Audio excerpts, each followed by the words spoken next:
Awesome. Okay, welcome to the third video of the Augmented Jewish History.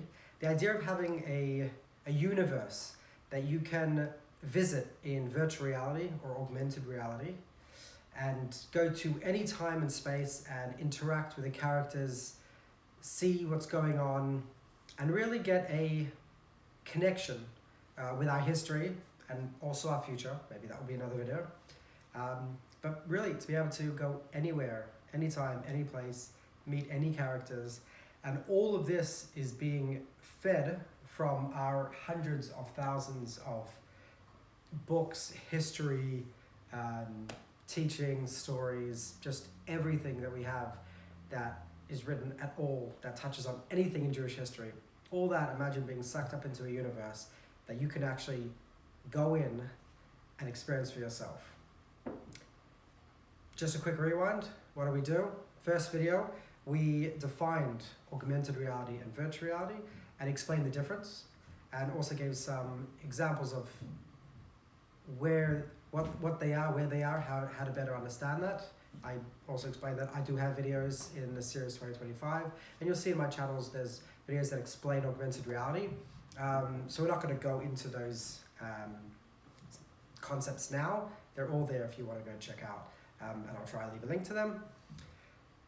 Then we looked into the initial idea, what kind of, before this idea became this entire universe that you can traverse, it started off with augmenting a Jewish Sefer, a book with layers upon layers of anything that you want, but on top of the real book. So you've got digital content, but then actually augmenting onto an actual book.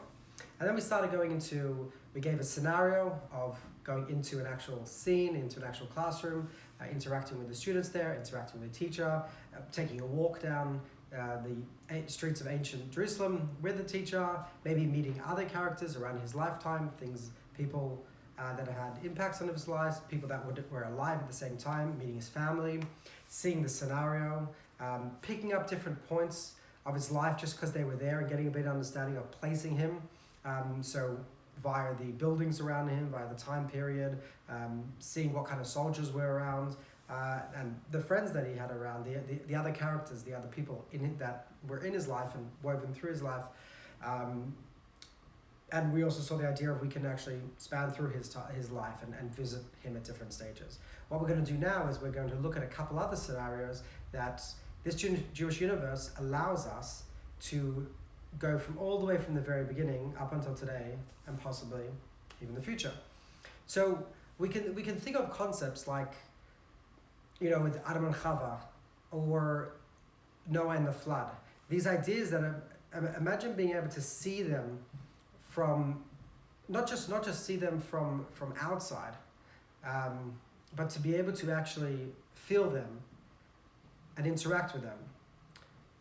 Back when I was a student in school, we used to learn the weekly portion, the parsha, through this, I believe it was like 6 comics of like stick figures, and that's how we would learn about the parsha. That was our introduction. That was how we were taught once a week. We were given this paper. I think we sometimes colored it in, but through that's how we got to know the characters, and that's how we got to know the parsha.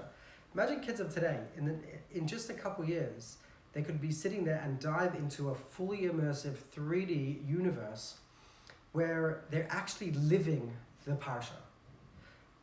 Not only are they living it or seeing it from different angles, but they can actually go in and interact with the characters. They can develop bonds with these characters. They can ask questions. They can probe. They can see things in all different scenarios. Imagine if you found yourself at the splitting of the sea, and you're there maybe as a child or even a teenager or an adult that's experiencing that.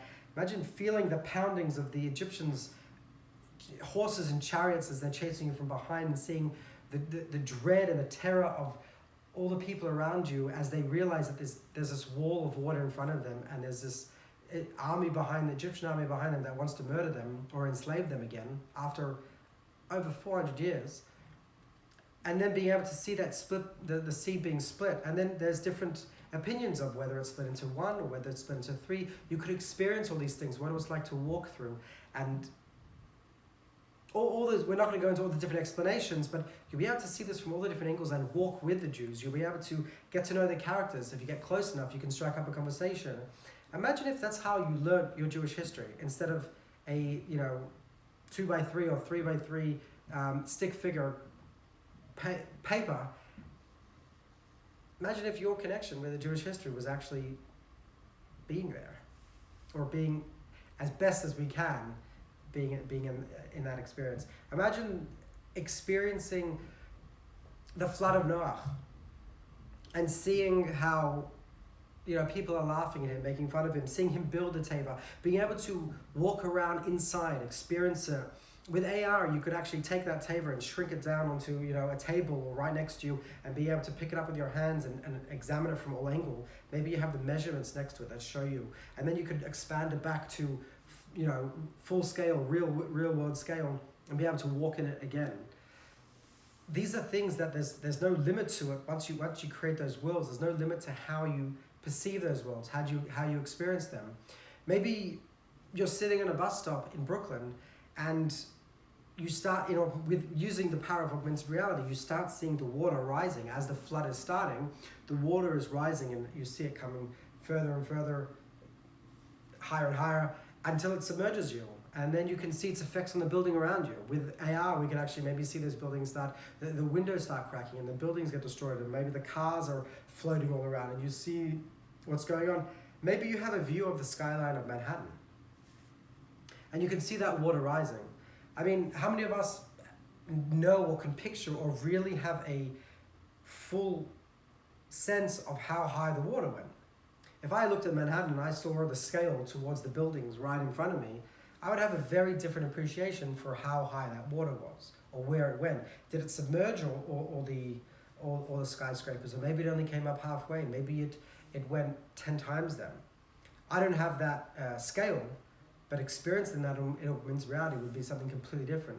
Imagine if the world around you became the Garden of Eden, and you were able to experience this whole story from a completely different angle. Imagine being embodied in one of the characters as the story. So you could see it as a third party, but maybe using the power of virtual reality, and even augmented reality if you want to be in the time space and have the world around you. But let's say virtual reality. Imagine you could change and you could see this story from different vantage points. Maybe you want to see it from Adam's point of view. Maybe you want to see it from the snake's point of view. Maybe you want to see it from Chava's point of view. All this I'm just throwing out different ideas and different ways that we can experience these stories. But at the end of the day, all this information, all this knowledge, these things are being crafted. They're being open sourced from all the information that we already have at our fingertips today. They're just in text. So maybe not all of us are academic, or maybe not all of us can pass and understand the connections between the hundreds and thousands of books that we have. But being there in the moment, experiencing it, seeing from different angles, conversing, connecting, is a completely different world. We're not going to go through every single scenario of Jewish history, but what we're going to do is let's jump forward to the Bet HaMikdash, because that was a big thing. And back in the day, I was very obsessed with the idea of the third Bet HaMikdash and the measurements and the current ones and how everything worked.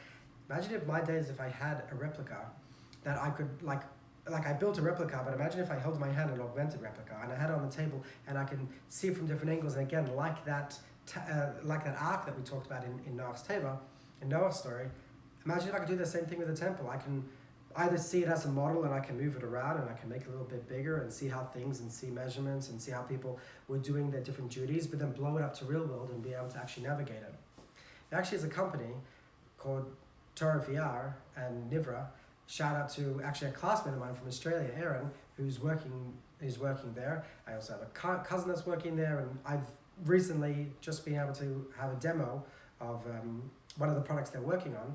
And they, the day before they gave a demo to Avram Frieden, he was wowed, and there was something particular that stood out for him. I'm going to set the stage. I'm going to just explain a little bit of what they're doing. This video has already been released on their channels. I highly encourage you to go check it out. I'm going to link it to their channel.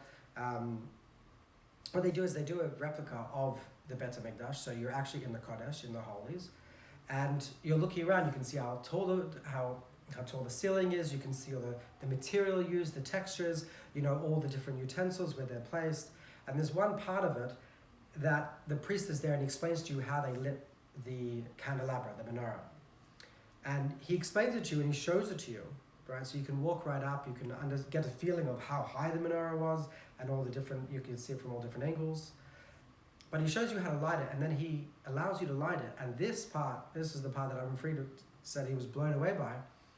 And I found it very interesting that they were actually taking this immersive idea, because once you get a chance to actually use it yourself and try it yourself, it's something that you don't easily forget. Now, up until then, I never knew how the candles were actually lit. I thought maybe, you had a big shamash, just like we do in Hanukkah, and you just lit each one. No, you lit the center one, and all the flames were on the side. I highly recommend you. I believe they showcase this in the interview, so I highly recommend you check out that page and check out this interview. You'll be able to see some clips of the Beit HaMikdash and of this experience. But basically, you have the cup and the wick is on the side, and so once it's lit, you actually turn it. And so with the controllers, you actually do the movement of turning it around, of twisting it. It's hard with my hand, but like you twist it to the side, and the next one's pointing, and that lights, and then you turn it back this way, and then you rotate this one, and then light the next one. That's how it's lit. I'm not going to forget that now because I've actually done it myself. Right? In VR, I was able to actually take that, get a lesson in how to do that, and do it myself. And it's something I never knew, but it's not something I'm likely to forget because I actually was able to do it myself.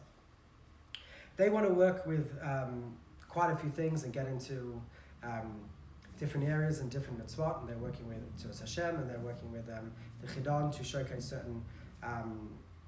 certain mitzvot. But I want to highlight them because it's very...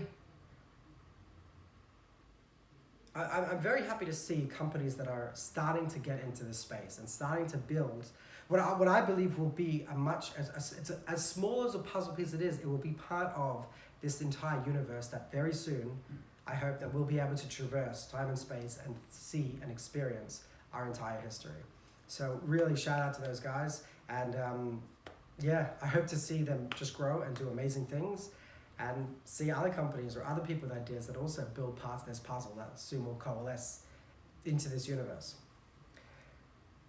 The next step, let's jump into the Spanish Inquisition.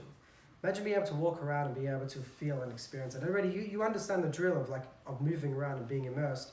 But imagine if maybe a year after you have this experience, maybe you find yourself in Spain and you're walking through the old city, and you didn't really know much about it, but with your augmented reality, you're able to recreate that. But as you peer into a house, you can suddenly, maybe it shows you, maybe the X-ray turns on. And in AR, you're able to see through the cellar, and you're able to see that trapdoor that leads down. You're able to see them walk through and have their Jewish ritual, all their experiences that they have to run away and hide from. You're able to see which houses they hid in. You're able to see how they got there. You're standing on the street and you're able to see, Inquisition spies that are, looking around for them on the street, and you're, with your X-ray, you're able to actually get a glimpse and see the different houses that we've documented and we've chronicled, and we say that they have this, and we have the floor plans.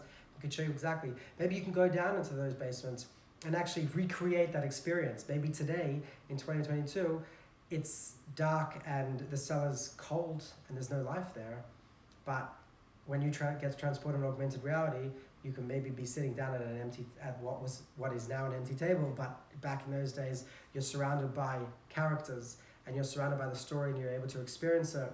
I remember hearing stories from the Inquisition, from the Moranos, and I know names, but there's nothing like actually meeting that character, having conversations with him, meeting his family, hiding in secrets, doing all the actions together with them, walking, living day-to-day life with a Morano, and seeing what their experience was, seeing other people, walking to the town square that maybe today is selling, cheap trinkets and touristy things, but back in the day housed an order de fe.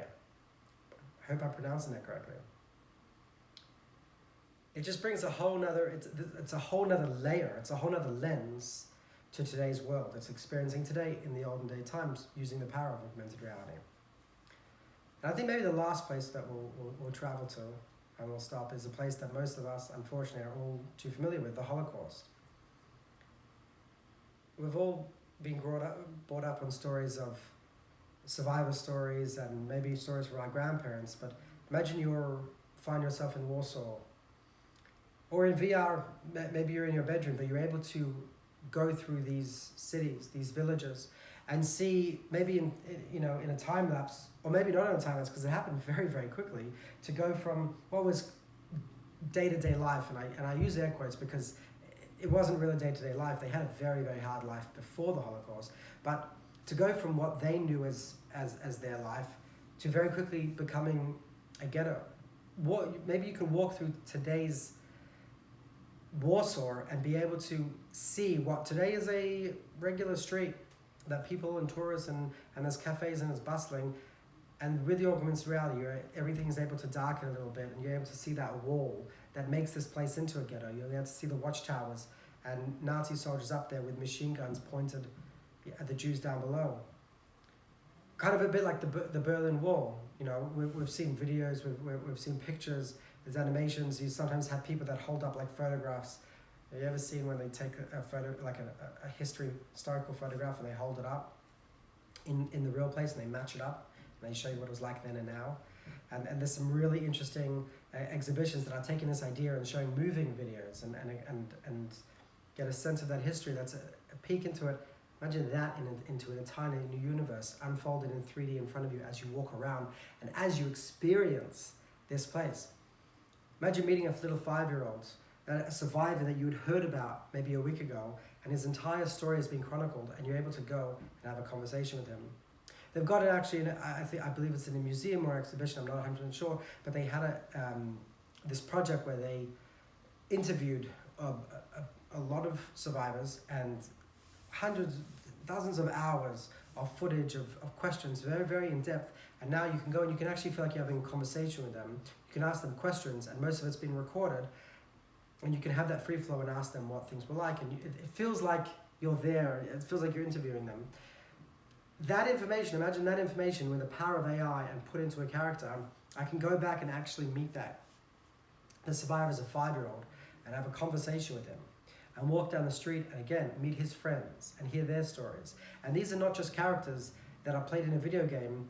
These all embody stories from survivors out there that have put their, that have put their stories out into the public, out into the world, shared them with us, and we're able to use this crazy technology to put it into a universe that we can go and experience. Imagine you keep walking and you meet one of his friends who actually happens to be your grandfather. And all that information that he's shared, you're able to have that conversation.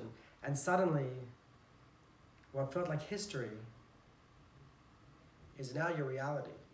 You're seeing that chain, that connection, that before, all these stories and everything that you've read and heard, it sounds like as far away as it is, it sounds like history, but now you're actually seeing that chain, that unbroken chain that takes you from you, your parents, your grandparents, down back to King David, to Moses, to Abraham, and back to Adam and Chava. It's no longer a story to someone else or an ancient time. You're able to see that flow and it becomes real. And all this information from this boy is again coming from, whether it's stories that when you meet your grandfather as a child, maybe it's coming from stories as him that he's shared, or maybe you have an uncle that's very, very big into the family tree and has information, or maybe you have at your house photos or a memoir that your grandmother wrote that you take out once a year to read, but now you're actually able to go and meet her. Maybe as you walk down the street, you can see in the distance, let's say 10 kilometers away, you can see a little image of your grandmother and realize, I never actually knew how far away. They actually grew up very close to each other. I'm not saying in my case, I'm just saying these are things that, at least I know when I read stories and I see like names of towns. I don't know Russia, I don't know Poland, I don't know Germany, I don't know Ukraine, I don't know these places. So unless I did a bunch of research, I don't necessarily know the relationship between them. I don't see those connections. But through this world, you're able to actually see those connections between boys. You can find childhood friends, you can find family.